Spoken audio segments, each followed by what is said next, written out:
نحمده ونستعينه ونستغفره ونؤمن به ونتوكل عليه ونعوذ بالله من شرور أنفسنا ومن سيئات أعمالنا من يهده الله فلا مضل له ومن يضلله فلا هادي له ونشهد أن لا إله إلا الله وحده لا شريك له ونشهد أن سيدنا محمدا عبده ورسوله صلى الله تعالى عليه وسلم فإن خير الحديث كتاب الله وخير الهدي هدي محمد صلى الله عليه وسلم وشر الأمور محدثاتها وكل محدثة بدعة وكل بدعة ضلالة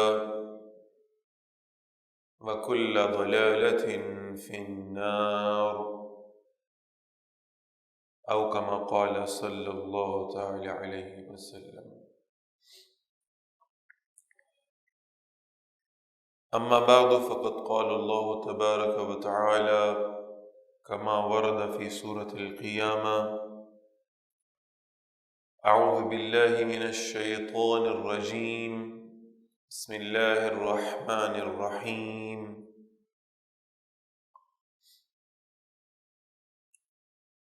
كلا إذا بلغت التراقي وقيل من راق وظن أنه الفراق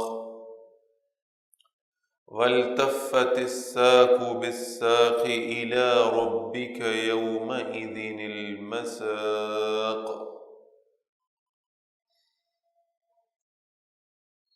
صدق الله العظيم.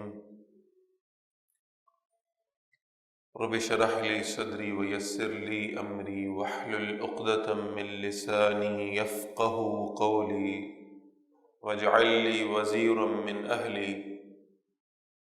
اللهم ربنا ألهمنا رشدنا وأعذنا من شرور أنفسنا. اللهم أرنا الحق حقا وارزقنا اتباعه وأرنا الباطل باطلا وارزقنا اجتنابه. آمین یا رب العالمین.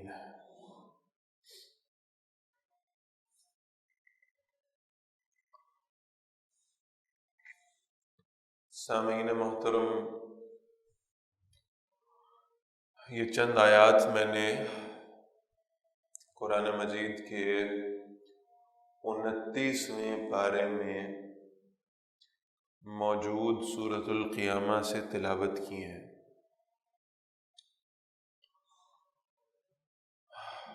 اس سورت کا نام قیامہ ہے، قیامت پر ہے،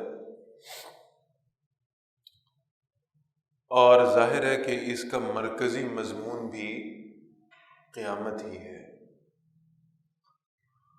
اور اس پوری سورہ مبارکہ میں اس قیامت کے احوال اور اس پر اٹھنے والے سوالات کا جواب موجود ہے۔ لیکن یہ چند آیات جو درمیان میں آئی ہیں یہ بڑی اہم ہیں۔ ان کا موضوع کچھ اور ہے، اور وہ موضوع یہ ہے کہ انسان قیامت کے بارے میں بڑا فکر مند رہتا ہے۔ آپ نے اکثر سائنسدانوں کو سنا یا پڑھا ہوگا جو زمین کی جو بقیہ مدت ہے اس کو کیلکولیٹ کرتے ہیں کہ ابھی زمین اتنے 100 سال یا اتنے 1000 سال باقی رہے گی۔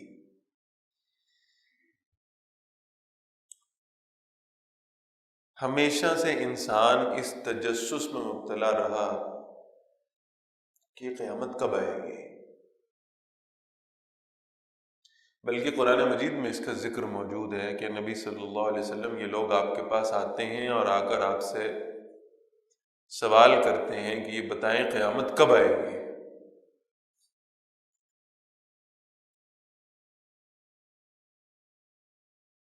تو یہ تجسس انسان کے اندر ہمیشہ سے رہا ہے، اور اس تجسس کی بڑی سادہ سی وجہ یہ ہے کہ اگر ہمیں یہ معلوم ہو جائے کہ قیامت کب آنے والی ہے تو ہم ذرا قریب جا کر اس قیامت کی تیاری کر لیں گے۔ اسی بات کا ذکر اسی سورہ قیامہ میں بھی موجود ہے۔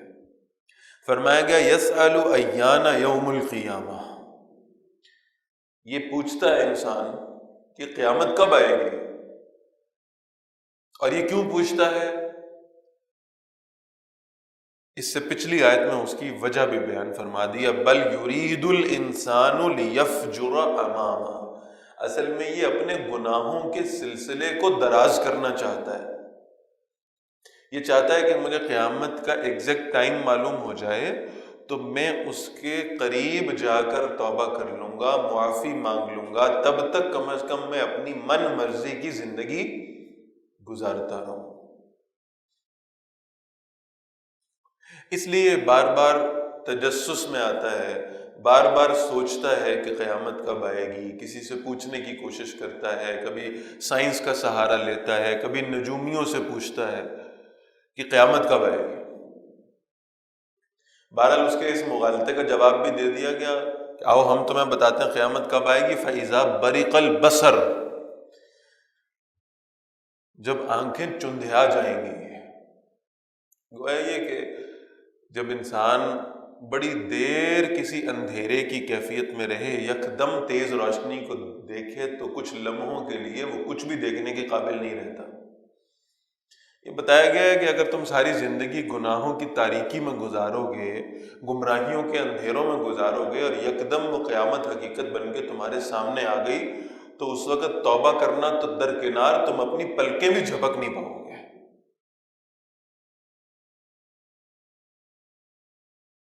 اور پھر توجہ دلائی گئی کہ قیامت دو قسم کی ہے۔ ہمارے ہاں عام طور پہ اس کو قیامت کبریٰ اور قیامت صغریٰ کا نام دیا جاتا ہے۔ اصل میں اس سے بہتر اصطلاح جو اس کے لیے ہے وہ ہے ایک کائنات کی قیامت ہے اور ایک فرد کی قیامت ہے۔ کائنات کی قیامت تو وہی ہے جسے ہم جا بجا قرآن مجید میں پڑھتے ہیں، اذا السماء انفطرت فاذا الكواكب انتصرت فاذا البحار فجرت، جب آسمان جو ہیں وہ پھٹ جائیں گے، جب زمین کے اوپر بڑی بڑی بلند و بالا عمارتیں جو ہیں وہ ایک میدان بن جائیں گی، اور جب پہاڑ روئی کے گالے بنا کر اڑا دیے جائیں گے، جب سور پھونکا جائے گا، اور جب سب کو حشر کے میدان میں جمع ہونے کا حکم دے دیا جائے گا، کائنات میں زندہ باقی کوئی نہیں بچے گا سوائے خدائے بزرگ و برتر کے۔ یہ کائنات کی قیامت ہے، اور انسان ہمیشہ سے اس کائناتی قیامت کے بارے میں تجسس کا شکار رہا ہے۔ یہاں ان آیات میں جو میں نے شروع میں تلاوت کی ہیں، جو ذکر ہو رہا ہے وہ کائنات کی قیامت کا نہیں ہے، بلکہ یہ بتایا جا رہا ہے کہ قیامت کی ایک دوسری قسم ہے، فرد کی قیامت، ایک فرد پر جو قیامت طاری ہونی ہے۔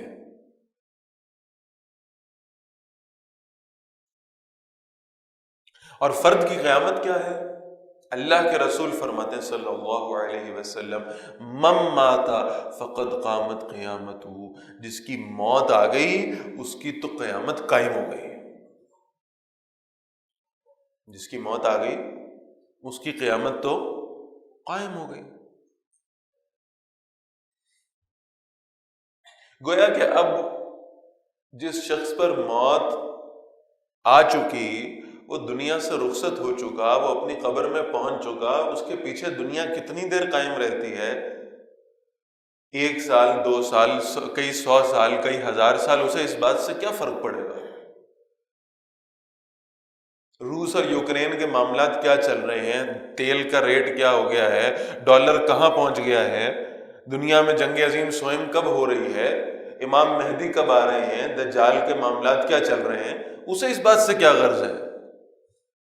اس کی موت آ چکی، وہ اپنی قیامت سے دوچار ہو چکا، زمین کے سینے کے اوپر ہونے والے واقعات سے اب وہ بالکل بے پرواہ ہے۔ اب اسے ان حالات و واقعات کا سامنا ہے جو صرف اس کی چند فٹ کی قبر میں ہو رہے ہیں۔ اب اسے صرف اس بات سے غرض ہے کہ اس کی قبر کیا بنائی گئی ہے، باہر کیا ہو رہا ہے کوئی معلوم نہیں ہے۔ روضۃ من ریاض الجنہ، کیا اس کی قبر جنت کے باغوں میں سے ایک باغ ہے، او حفرۃ من حفر النار، یا کہیں جہنم کے گڑھوں میں سے کوئی گڑھا ہے، بس اسے اس بات کی فکر ہے، باقی دنیا میں کیا چل رہا ہے اس بات سے وہ بے نیاز ہو چکا۔ تو قرآن مجید ایک عام انسان کو یہ توجہ دلاتا ہے کہ تم اپنی موت کی فکر کرو، تمہاری قیامت یہی ہے، دنیا چاہے ہزاروں سال کیوں نہ قائم رہے، تمہاری قیامت تمہاری موت ہے۔ اور ہر عقل مند انسان اس بات کو سمجھتا اور جانتا ہے کہ یہ موت اسے کبھی بھی آ سکتی ہے، نہ اس موت کا عمر سے کوئی تعلق ہے، نہ اس موت کا کوئی وقت مقررہ ہے، یہ کبھی بھی آ سکتی ہے۔ اللہ کے رسول فرماتے ہیں صلی اللہ علیہ وسلم، جو بیٹھا ہوا ہے اسے کھڑے ہونے کا علم نہیں ہے، جو کھڑا ہے وہ نہیں جانتا کہ وہ بیٹھ سکے گا، اور جو سونے لگا ہے وہ اپنے جاگنے کی گارنٹی نہیں دے سکتا۔ بلکہ یہ دعا سکھائی گئی ہے کہ سونے کے بعد اگر تم جاگ پڑو تو اللہ کا شکر ادا کیا کرو کہ تمہیں سونے میں موت نہیں آئی۔ الحمدللہ الذی احیانا بعد ما اماتنا، ہمیں تو موت آ چکی تھی، شکر ہے اللہ کا جس نے ہمیں دوبارہ زندگی عطا فرما دی ہے۔ اور پھر یہ بھی دوبارہ یاد دہانی کر لو وَإِلَيْهِ النُّشُورُ، واپس ہم نے جانا ہے اللہ کی طرف، ایسے ہی موت آ جانی ہے۔ اللہ کے رسول فرماتے ہیں صلی اللہ علیہ وسلم، جیسے تم روزانہ سوتے ہو اور پھر اٹھ جاتے ہو، ایسے ہی ایک دن تمہیں موت آئے گی اور پھر تم اٹھو گے تو تمہاری آنکھیں اللہ کے حضور کھلیں گی۔ اس موت کا آنا برحق ہے۔ کائنات میں کوئی ایک آدمی مجنون نہ ہو، بہرحال پاگل نہ ہو، اگر اپنی سینسز میں ہے نا تو وہ مذہب کا انکار کر سکتا ہے، خدا کے وجود کا انکار کر سکتا ہے، انبیاء کا انکار کر سکتا ہے، آخرت کا انکار کر سکتا ہے، وہ یہ کہہ سکتا ہے کہ کائنات میں کوئی خدا ہی نہیں ہے، لیکن بہرحال موت کا انکار نہیں کر سکتا۔ یہ اتنی بڑی حقیقت ہے، دنیا میں اگر کسی شے کو یونیورسل ٹروتھ کا نام دیا جا سکتا ہے جس پر سارے انسان متفق ہیں تو وہ یہ موت ہے۔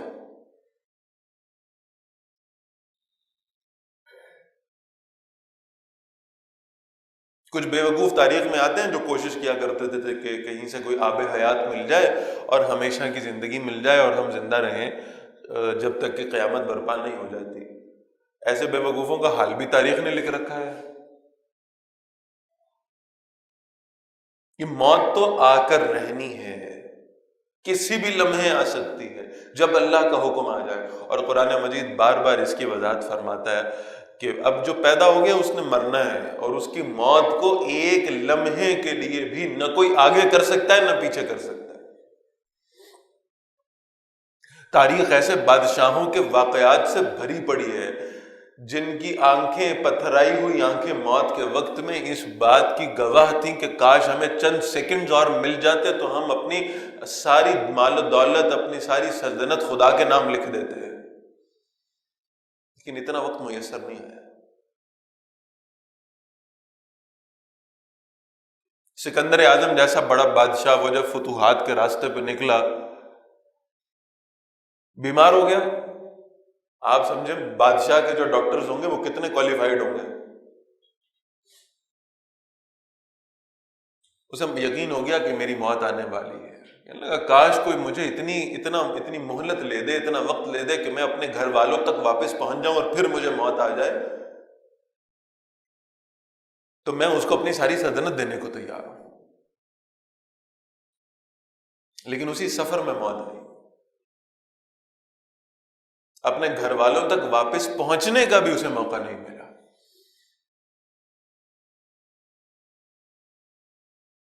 یہ موت بڑی بے رحم شے ہے، اور کائنات میں صرف ایک ہستی کو یہ اعزاز دیا گیا ہے، محمد الرسول اللہ صلی اللہ علیہ وسلم، جن کے دروازے پر موت کا فرشتہ ایک دربان بن کے کھڑا رہا، جب تک اندر آنے کی اجازت نہیں ملتی تمہیں اندر نہیں جانا۔ اجازت دی گئی، جبرائیل علیہ السلام نے آ کر پوچھا، یا رسول اللہ صلی اللہ علیہ وسلم، ملک الموت آپ کے دروازے پر کھڑا ہے۔ اللہ نے فرمایا جا کر میرے محبوب سے پوچھ لیں۔ یہ پوچھا کن سے جاتا ہے؟ مجھ سے آپ سے پوچھا جائے تو ہم کبھی ملک الموت کا چہرہ دیکھنا بھی مناسب نہ سمجھیں۔ موت کو خوشی سے گلے وہ لگایا کرتے ہیں جنہیں اللہ کی محبت میسر ہو، جو اللہ سے ملاقات کی خواہش رکھتے ہوں۔ عرض کیا یا رسول اللہ صلی اللہ علیہ وسلم، وہ ملک الموت دروازے کے باہر کھڑا ہے، اجازت مانگ رہا ہے۔ اللہ تعالیٰ نے فرمایا اجازت ملے تو اندر چلے جانا، نہ ملے تو واپس آ جانا۔ اللہ کے رسول صلی اللہ علیہ وسلم نے فرمایا اللہ کیا چاہتے ہیں؟ عرض کیا گیا اللہ آپ سے ملاقات چاہتے ہیں۔ آپ صلی اللہ علیہ وسلم نے فرمایا بلا لیا جائے۔ کائنات میں کسی دوسری ہستی کے پاس یہ اعزاز نہیں ہے کہ ان کی اجازت سے ان پر موت طاری ہوئی۔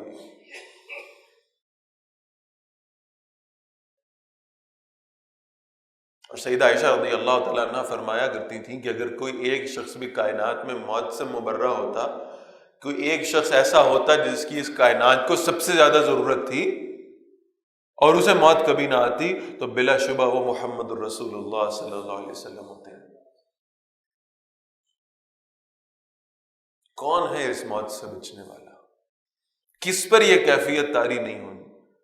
صحابہ کرام رضوان اللہ علیہم اجمعین کے بارے میں آتا ہے کہ اس موت کا مراقبہ کیا کرتے تھے، سوچا کرتے تھے اسے اور اس پر رویا کرتے تھے کہ یہ موت کی کیفیت ہم پر طاری ہوگی تو ہم اس کے اگلے مرحلے کیسے عبور کریں گے۔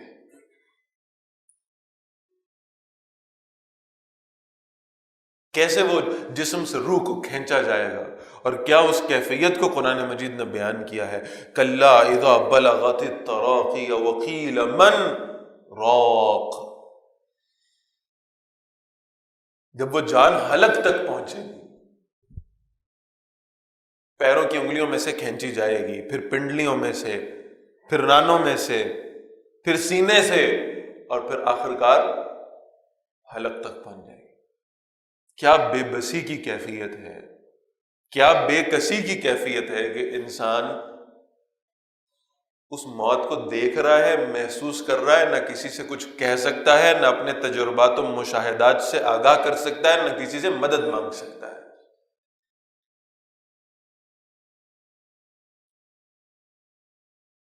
اور جب یہ کیفیت ہوگی تو فرمایا وقیل من راق، وہ جو ساری زندگی یہ دم درود کا انکار کرتے رہے اور کہتے رہے کہ اس مذہب میں اور اس الہامی کتابوں میں کچھ نہیں رکھا نا، اب اس مرحلے پر وہ بھی وہ لواحقین کہتے ہیں جو ساری زندگی الحاد کی زندگی گزارتے رہے، وہ بھی کہتے ہیں کہ اب جناب ڈاکٹرز جواب دے چکے، حکیم جواب دے چکے، کوئی دم درود پڑھنے والا لے آؤ، ہو سکتا ہے کہ اس کا سفر جو ہے اگلا آسان ہو جائے۔ وَظَنَّ أَنَّهُ الْفِرَاقُ، اور آدمی کو یہ سمجھ آ جائے گی کہ اب اس کی دنیا سے جدائی کا وقت آنے پہنچا ہے۔ اس تاریخ انسانی نے لوگوں کی خوبصورت موت بھی دیکھی، اور تاریخ انسانی میں لوگوں کی عبرتناک موت بھی موجود ہے۔ میں دو واقعات صرف عرض کر کے بات ختم کروں گا انشاءاللہ۔ ملک الموت سے پوچھا گیا، بہت معروف واقعہ، پوچھا گیا کبھی کسی کی موت پہ ترس بھی آیا؟ کا 2 دفعہ آیا۔ ایک مرتبہ ایک بحری جہاز تھا، سمندر کے اندر سفر میں تھا، اور وہ اس بحری جہاز کو الٹا دیا گیا، اور اس میں صرف ایک ماں اور ایک شیر خوار بچے کے سوا کوئی نہیں بچا۔ ایک تختہ تھا، اس پر وہ ماں اور اس کا بچہ موجود تھا، اور سمندر ہی سمندر تھا، ہر طرف دور دور تک کسی ساحل کا کوئی امکان نہیں تھا، اور مجھے اللہ نے حکم دیا کہ اب جا کر اس ماں کی روح بھی قبض کر لو۔ تختے کے اوپر شیرخوار بچہ باقی رہ گیا۔ مجھے بڑی فکر ہوئی کہ اس بچے کو اس سمندر کے اندر تنے تنہا کون ہے جو اس کا خیال کرے گا۔ مجھے اس بچے پر بڑا ترس آیا۔ پوچھا گیا دوسری مرتبہ کا، جی دوسری مرتبہ یہ ہوا، وہ شداد تھا، اس شداد نے کہا مجھے خدا کی جنت کی کوئی ضرورت نہیں ہے، میں اپنی جنت خود بنا لوں گا۔ ساری دنیا کا مال و دولت اکٹھا کیا، اس کے بعد بڑے بڑے انجینئرز بلائے، پھر اس کو ڈیزائن کروایا، اللہ کی جنت کے مقابلے میں اپنی جنت بنانے لگ پڑا کہ مجھے خدا کی جنت کی کوئی ضرورت نہیں ہے، اور پھر اس جنت کو تیار کر لیا۔ پھر اس کے افتتاح کا وقت قریب آ گیا، سالہ سال لگے اس جنت کو بنانے میں، اور پھر اس زمینی جنت کے افتتاح کا وقت قریب آیا اور وہ بس فیتہ کاٹنے پہنچا تو خدا نے حکم دے دیا کہ یہ اپنا پہلا پیر بھی اس کے اندر نہ رکھنے پائے، اس سے پہلے اس کی روح قبض کر لو۔ مجھے بڑا ترس آیا، کاش اس نے اتنی محنت کی تھی، اندر جا کے دیکھ ہی لیتا۔ اللہ تعالیٰ نے فرمایا کہ تجھے 2 دفعہ ترس نہیں آیا، آیا تو 2 دفعہ ہی ہے، شخصیت ایک ہی تھی۔ وہی بچہ جو سمندر میں تنے تنہا موجود تھا، جو آج کہتا ہے کہ مجھے خدا کی ضرورت نہیں ہے، اس بچے کو پالنے والا اللہ ہی ہے۔ کیا قسم پرسی کی موت ہے کہ ساری زندگی جس امپائر کو بنانے میں گزری، اس میں ایک قدم رکھنا بھی اللہ کو منظور نہیں تھا۔ ایک دوسری موت کا ذکر کرتا ہوں۔ مدینہ منورہ سے باہر ایک قبیلے کے لوگ آئے، نبی اکرم صلی اللہ علیہ وسلم کی خدمت میں حاضر ہوئے کہ یا رسول اللہ صلی اللہ علیہ وسلم ہمیں ایک ایسا آدمی دیں جو ہمیں قرآن پڑھایا کرے، جو قرآن سے محبت رکھتا ہو، سب سے خوبصورت قرآن پڑھتا ہو، ہمیں ایسا کوئی بندہ دے دے۔ رسول اللہ صلی اللہ علیہ وسلم نے فرمایا عامر بن فہیرہ کو لے جاؤ رضی اللہ تعالیٰ عنہ۔ عامر بن فہیرہ رضی اللہ تعالیٰ عنہ یہ سیدنا ابوبکر کے غلام تھے جو ہجرت میں رسول اللہ کے ساتھ تھے صلی اللہ علیہ وسلم۔ آپ صلی اللہ علیہ وسلم نے فرمایا عامر بن فہیرہ کو لے جاؤ۔ یہ جو قبیلے کے لوگ تھے نا، یہ دھوکہ دینے آئے تھے کہ ہم سب سے اچھے قرآن پڑھنے والے شخص کو قتل کرتے ہیں۔ انہوں نے عامر بن فہیرہ رضی اللہ تعالیٰ عنہ کو ساتھ لیا، راستے میں ایک پہاڑ پہ لے گئے، وہاں جا کر گھیرا ڈالا اور اپنے اپنے خنجر اور نیزوں سے ان کے جسم کو چھلنی کرنا شروع کر دیا۔ کوئی ایک طرف سے وار کر رہا ہے، کوئی دوسری طرف سے وار کر رہا ہے، کوئی تیسری طرف سے وار کر رہا ہے کہ یہ شخص تکلیف سے دوچار ہوگا۔ لیکن موت کیا ہے اب میں آپ سے عرض کرتا ہوں۔ عامر بن فہیرہ رضی اللہ تعالیٰ نے کہا تم مجھے قتل تو کر ہی رہے ہو اور تم میرے جسم کے ٹکڑے ٹکڑے تو کر ہی رہے ہو، کیا تم مجھ پر ایک احسان کرو گے؟ پوچھا گیا کیا چاہتے ہیں، کیا جان کی بخشش چاہتے ہیں؟ کہ نہیں، موت کو اپنی نگاہوں کے سامنے دیکھتا ہوں، بس یہ چاہتا ہوں تم میں سے کوئی دوبارہ مدینہ کی جانب جائے تو میرے قبیلے والوں کو یہ بتا دے کہ اللہ کی قسم عامر بن فہیرہ کامیاب ہو گیا، اللہ نے اسے اس کی جنت اس کی آنکھوں کے سامنے دکھا دی ہے۔ یہ ہے قرآن سے تعلق رکھنے والے کی موت۔ بہرحال یہ دونوں کیفیتیں موجود ہیں اور یہ موت ہم پر آنی ہے۔ اللہ تعالیٰ ہمیں اس موت کی تیاری کی توفیق عطا فرما دیں اور اللہ تعالیٰ ہمیں ایمان والی موت نصیب فرما دیں۔ ایمان کے ساتھ، کلمے کے ساتھ اللہ تعالیٰ اس دنیا سے رخصت ہونے کی توفیق عطا فرما دیں۔ اقول قولی ھذا واستغفر اللہ لی ولکم ولسائر المسلمین والمسلمات۔